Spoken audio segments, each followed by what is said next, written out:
Leg locks are really hot right now, so we're going to look at the 7 biggest differences between old school leg locks and new school leg locks. Now, leg locks have been around forever, and I've been doing them a long time. So I think I've got a pretty good perspective on where they used to be and where they've come to now. I started doing them in the mid-80s as part of classical Japanese Jiu-jitsu.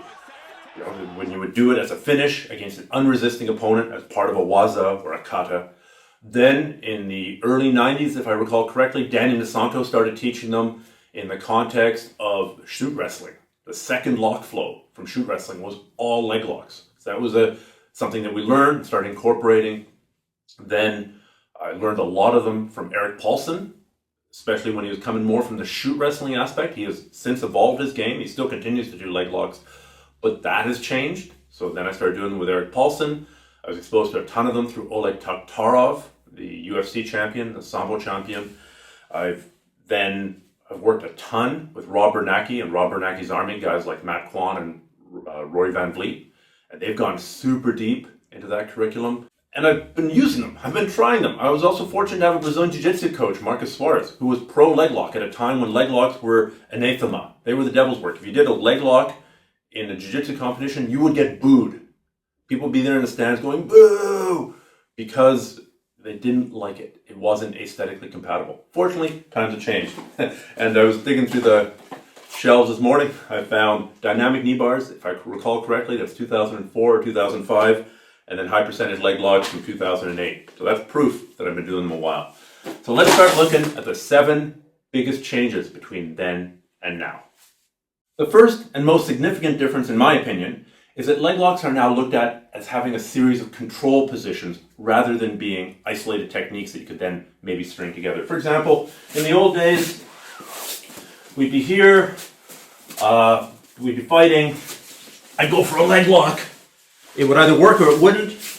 If it didn't work, he'd get on top. In MMA, he would pound the crap out of me. In Jiu-Jitsu, he would pass my guard and I'd end up on the bottom of the mount.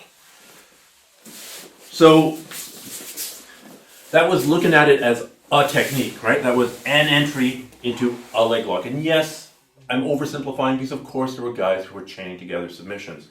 But now, I'd say in the last 5 years, the emphasis is more on getting to a control position, then digging for the heel, and then applying the breaking mechanics, as opposed to going for a technique. So the whole goal, if I'm here, might be to enter into a control position. I'm not even really worried about applying the break. I'm just trying to control one leg here. This is ashigarami. I'm trying to pin the hip. I'm really trying to control the knee. I've got the end of his foot. I'm controlling the other foot. So even if I'm just here, Richie, I don't have a mouth guard in, but try and punch me as hard as you can in the head. It's not going to happen. Even standing up is really difficult here. I've got the other leg. This is an example of a control position. If I manage to switch things around, we end up in the 411 leg configuration. There are various ways to control the legs. Once again, this is my goal. I'm trying to get to the control position of the 411, whether I'm going here or triangling my legs. And once again, Richie, can you stand up? Pretty impossible. Yeah. Okay, how about punching me as hard as you can in the head? Go ahead. All those cheesy jokes I made at your expense. It's not going to happen because I'm controlling the control position. So focusing on these positions from which I can then apply the submission is a huge change. There's a hierarchy of control positions. Some are more secure than others. It's kind of like jiu-jitsu, right? It's better to be on someone's back than it is to be in side control. Side control is pretty good, but if you could exchange side control for the back, you would. You would upgrade to that because you've got more controls and your opponent has less options. So if we're here and I enter into what's known as standard ashi, this is pretty good, but it's kind of easy to get and it's kind of easy for him to escape. Rob Bernacki uses the phrase the jab of leg locks because you can always whip out a jab. Sometimes you can catch him with it, but you're not going to usually knock out somebody who's good with a jab. It can happen. Of course it can happen, but it's not going to happen that often. From here, if we switch to what's known as outside ashi or double outside ashi or a million other names This is a slightly better position. If I switch here, this is now becomes a modified 50-50 or an 80-20. And the better control positions are typically closed circuit. So closed circuit simply means that my legs are entangled. Standard ashi is open circuit. It's reasonably easy for Richie to pry my leg off and escape. If we go, however, to 411, here, that's closed circuit. Pry my legs open. It's a ton of work. It can be done, but he's really got to work. He's got to work. He's got to work. He's got to work. He's got to work. He's got to work. Keep on going. That entire time, I could be attacking his leg, attacking his heel, and switching to other positions. So the emphasis now is on achieving closed circuit control positions, really understanding the control positions, making them as tight as possible, controlling the free leg to make life more difficult, and only then going for the submission. You don't go for the submission. There are positions that you have to know. Incidentally, I'll put a link in to an article that I wrote. It's actually a PDF on the 12 basic control positions for the modern leglock game. Click on that link and you'll get, I think it's a 20-25 page document breaking down the 12 most important control positions in the modern leglock game. Now I should be clear, this idea of a hierarchy of leg positions isn't new. People have always been saying that there are better positions and worse positions. Dean Lister, back in the day, would talk about going from here to feeding this into what he called the reap or the game over, right? This is a better position than this. I think everybody would agree there. Another example is, I want to say in about 2010, I could be wrong about that, I could be off by 3 or 4 years. Erik Paulson telling me that in Japan, most of the Japanese fighters had gone from applying a heel hook here, which we now know as standard ashi, to here, which we now know as outside ashi.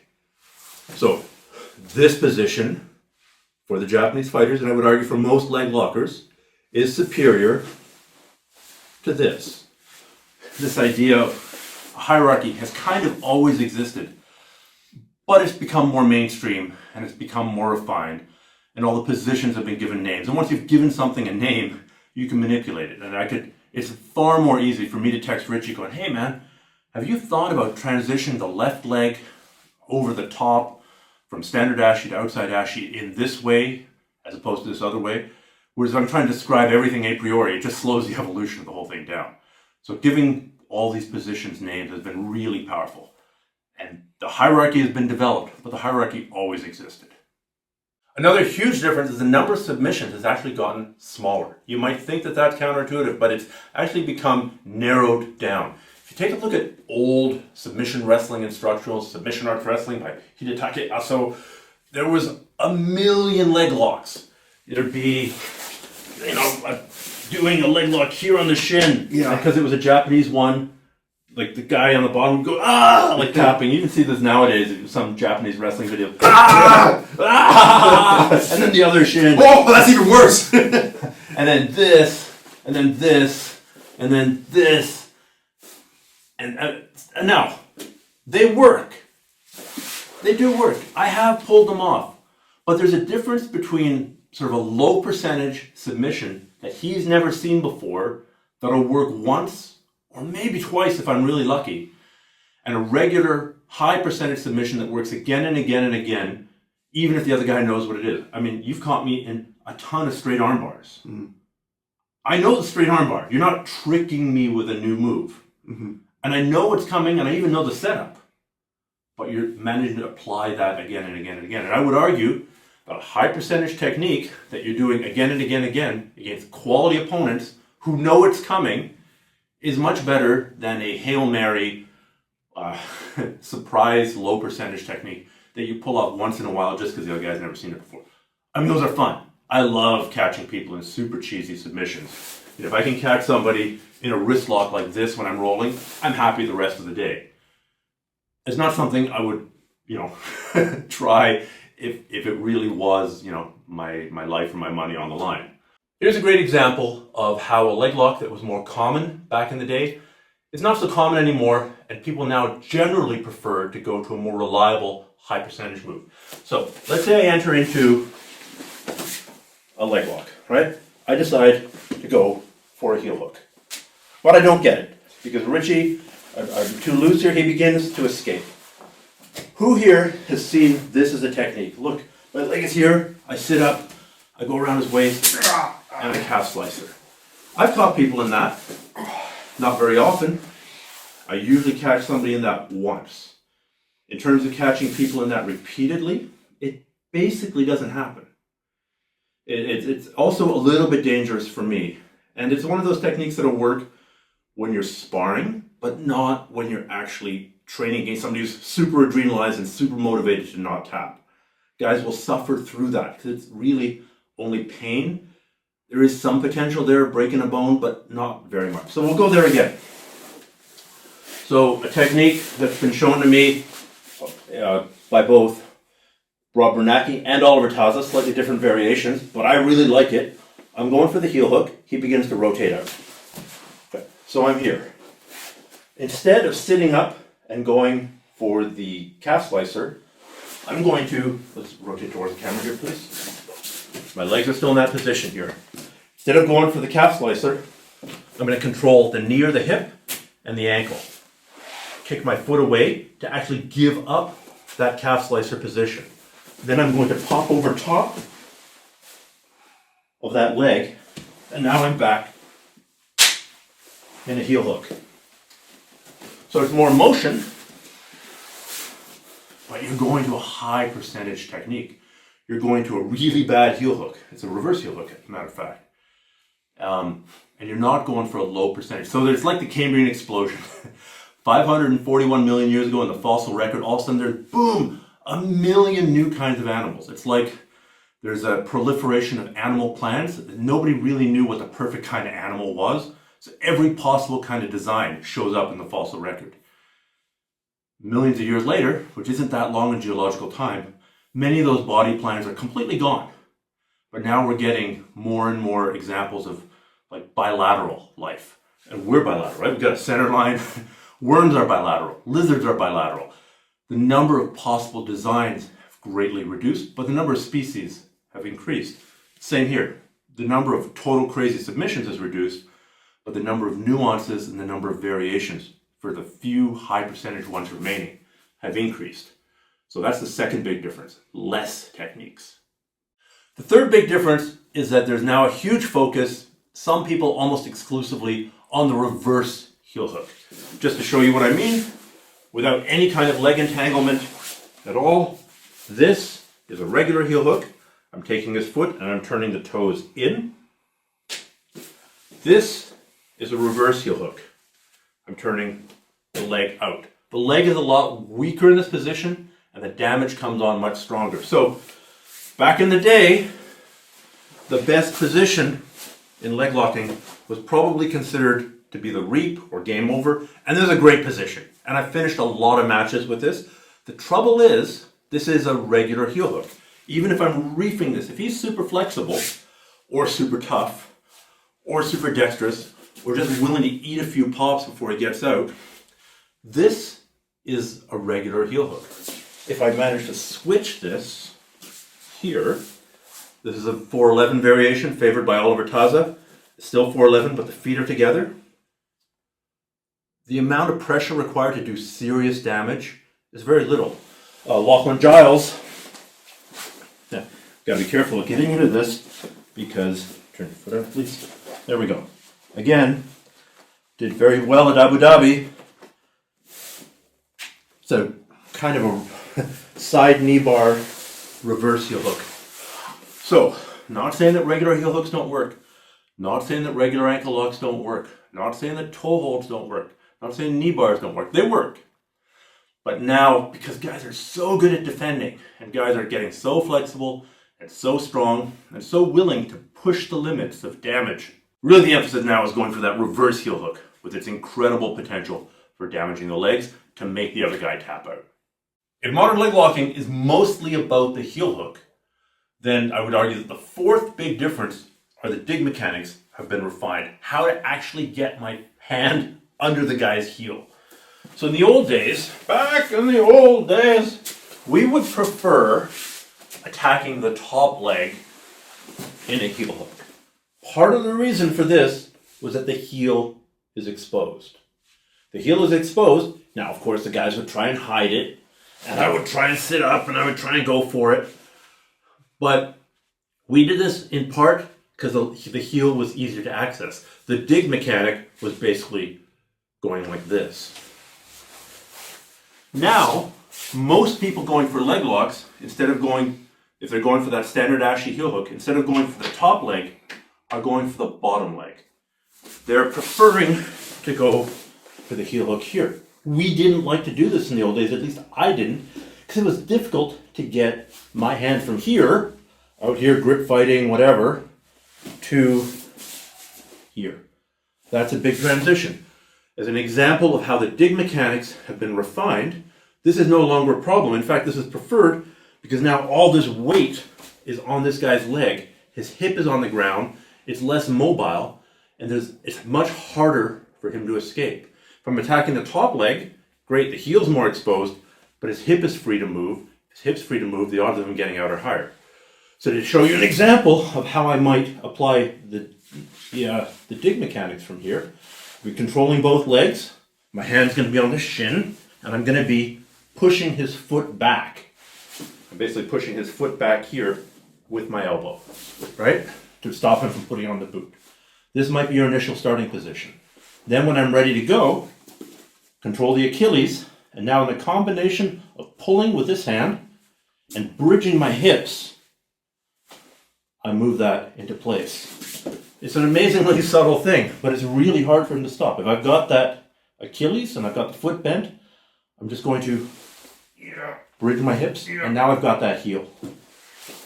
So what used to be a problem has been solved, and it's opened up the world of attacking on the strong side, which is that hip down side, because it's much harder for him to move or spin out of it. And same refinements have been made for digging for the heel in the other positions, accessing the heel, digging for the heel in outside Ashi, digging for the heel, accessing the heel in the 411, accessing the heel in the 50-50. People have refined those methods of digging for the heel, which then opens up a whole world of new attacks. Or, as I said, one submission, right? It's always the heel hook, either the regular heel hook or the reverse heel hook, but the ways to get into it are becoming more varied, and the ways to dig for that heel are becoming more varied. The fifth big difference is an improvement in the breaking mechanics, how to actually apply the finished heel hook. As is implied by the name, breaking mechanics, the threat has to be there that you will break the guy's leg if he doesn't tap. Just like an armbar has breaking mechanics. If Richie puts me in an armbar and I don't tap, and we're going super hard, we're in a tournament, he's eventually going to break my arm. A submission that doesn't result in a potential break really can be ignored by people with high pain tolerance or are highly adrenalized. You need that threat there, whether or not you apply it. And most of the time in class, you shouldn't apply it. But the term breaking mechanics is still apt. If you take a look at Ken Shamrock in the early UFC, he applies a heel hook like this. He basically gets the heel and he pulls it this way. Get the heel and rip it that way. And it works, especially somebody as muscular and strong and athletic as Ken Shamrock. Like, that is a valid way to really hurt the leg. Where does this hurt, Richie? If I pull this way, is it knee or ankle or both? It's in my ankle, oddly. Yeah, right there. Okay. I'm starting to feel it in my knee. Okay. A little bit too. So typically where the person would feel it, in the old school leg lock, where I'm here and I'm just pulling across, would depend on his anatomy, would depend on his previous injuries, would depend on his leg length, but usually they'd feel it in both places. The modern way of breaking this focuses it much more on the ankle most of the time. So for example, if I'm here, to apply okay, I'll loosen off a bit. Typically, for standard Ashi, it's a 3-step breaking mechanic. Number one, I'll be pulling the heel up towards my face. Yeah, that's a tap. And that in itself is a tap. Secondly, instead of pulling the heel across, I'm almost pulling it the other way. Yeah. instead of pulling the heel like this, I'm crunching down here. What that's doing, in essence, is turning the foot further like this. Of course, I'm isolating the leg, so he can't move it. And that makes it hurt in the ankle. Finally, if he's super flexible, I follow this up with a bridge. Where here, I'm going to pull up. Yeah. I'm going to bridge the side. Now it's already on. And then if I've loosened up both of those, if he's super flexible or super tough or super stubborn, I'm then going to bridge there. Where's that hurting? All along here. Right. Yeah. Anything in the knee? No. So in some ways, it's making it more effective and a little bit safer, just because a torn ligament in the outside of the ankle is a little bit easier to repair and rehab than a torn ACL or MCL. I got to point out though that this idea of bridging to apply a heel hook isn't new either. I learned it from Erik Paulson in the High Percentage Leglocks DVD, which I released in 2008, which I wrote and filmed in 2007. I do talk about bridging as the final component of the application of the lock. So people have been bridging a long time. But I want to say the braking mechanics and making it less about rotating the whole leg and more about isolating this leg from every other part of the body and then putting it all into the ankle. And I haven't even started to bridge yet. Yeah, that's on. I would say that that's new. So the improvement in braking mechanics is another huge difference between then and now. The sixth big difference is an increased understanding of and practicing of transitions between the leg lock control positions. In the past, and I'm generalizing here, it tended to be one and done, right? You might go here, go from ankle lock, this didn't work. You might transition to a different ankle lock, but if he gets out, like start escaping there, it tended to be over there. The tendency now is much more to stay in the pocket and have really well-defined transitions between the different positions. So for example, say I'm here in standard Ashi. Say I'm here and he starts escaping by pushing my foot down. He's trying to hop his hip over my heel. Old school escape, totally valid. I use it all the time. But one counter to this is as he's doing, I pop over into outside Ashi. That's the second position. Now maybe I don't feel comfortable digging for the heel. Maybe I don't feel comfortable applying a regular heel hook. So I'm going to transition and pull it across to here. I'm now in a 50-50 style heel hook. Maybe I start shifting a little bit to an 80-20. But now Richie starts countering this. And he's moved in to the 411. Right? So now we've just flowed through 4 different positions. And that's just one small example of how the positions transition into one another. Again, I'm not saying this didn't exist before, but the number of people who are training these transitions and getting really good at them, inventing new ways to transition from positions and back to original positions when they lose them, is really high. So an increased ability to transition between the positions is another huge difference between old school and new school leg locks. And the 7th big difference we're going to talk about today is an increased amount of entries from the bottom position. There have always been leg locks from the top. There have always been leg lock entries when the guy's turtled, when you're on the top in half guard, when you're on the top in side mount, when you're on the top in mount, especially when you're in the guard. But the amount of entries now that are from the bottom is amazing. Again, this has existed before. I remember the first time I saw an entry for a leg lock from the bottom, Marco Huas, UFC 7. So somehow they'd ended up with Marco Huas's opponent up against the cage. And Marco Huas was here and basically reaped, and then heel hook here. That is an entry from the bottom. Richie, you use a ton of entries from the bottom. What's your current favorite one that you're playing with? Probably largely from Z guard. Okay. Stuff. And so it's like a variation of half guard where I'm able to go and then try to sweep, but I'm lucky enough to be able to win this position. Maybe I'm able to get here, I pull my leg all the way through, and then maybe force you into like a 50-50 kind of a position here, right? So, but largely it is just in combination with me retaining my half guard, but also attempting sweeps, right? And when the person is just not like giving me the upper body controls that I want, I'm going for the lower body. Certainly, there's no shortage of other examples of this, whether it's Eddie Cummings or Oliver Taza going for butterfly sweeps into elevations, into spinning for leg locks from the bottom. They're all over the place. So, actually, do you hit the majority of your leg locks from the bottom to the top, or is it about equal? All from the bottom. All from the bottom. Oh yeah. And so that is true because I've rolled with them. And that's also something you didn't see that much of back in the day. Maybe opportunistically, back in the day, you'd be here, you'd shoot your leg through, and you'd go for a heel hook here.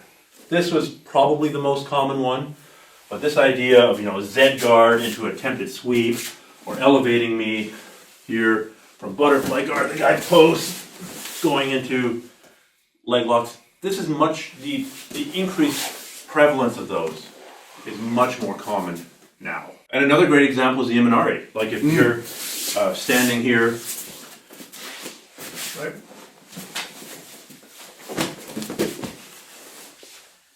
I mean, Ryan Hall just hit one in the UFC. Oh, really? It's been hit many times in MMA. Imanari hit it 1,000,000 times in Japanese MMA. So between the stuff you showed, the stuff that I showed, the stuff that we show from Oliver Taza, there's so many entries from the bottom now. It's really been heavily defined, or heavily refined rather, and is a big, big part of the modern leg locking game. All right, guys. So thank you so much for watching. If you want to get your hands on the Oliver Taza instructional, it's coming out real soon, or might already be out. If you go to grapplers.com/Taza, T-A-Z-A, you'll find it, or you'll find the sign-up form. And if you want to get your hands on the 12 positions of modern leg locking, follow the link that I've got somewhere else, and that'll be really, really useful to you as well. All right, guys, good luck in your training. Be careful with the heel hooks. Take care of your training partners, and I'll talk to you another day.